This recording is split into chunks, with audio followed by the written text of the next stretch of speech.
Ni nga Diyos trending dahil sa halitosis, remark. Please change the mic, there's bad breath here. Ni nga Jose mainit na pinag-uusapan sa online community. Ito ay matapos na kumalat ang isang clip kung saan maririnig ang pagrereklamo nito sa mabahong mic na ginagamit.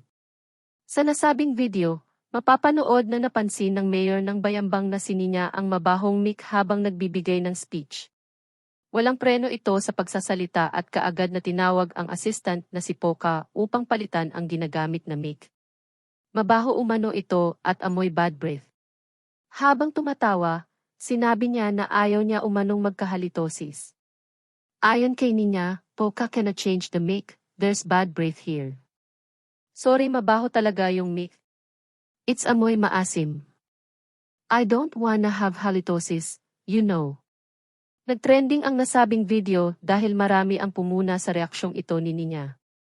Karamihan dito ay mga negatibong komento.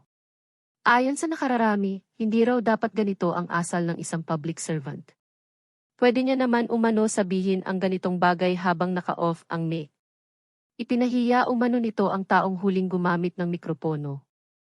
Ayon sa isang netizen, she could have turned off the mic, then handed it right away to an assistant but kept on yapping with it instead.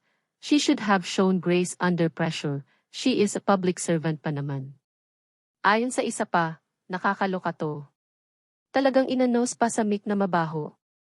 Pwede man niya sabihin discreetly. Ang arte. At saka paano siya magkakaroon ng halitosis? Kakainin ba niya yung mic? Diyos ko po. Saad naman ng netizen na si Sweet siya, pambihira. Kung ganyan siya sa harap ng kamera, paano pa sa likod ng kamera? PW man na maging discreet at lapitan og assistant right.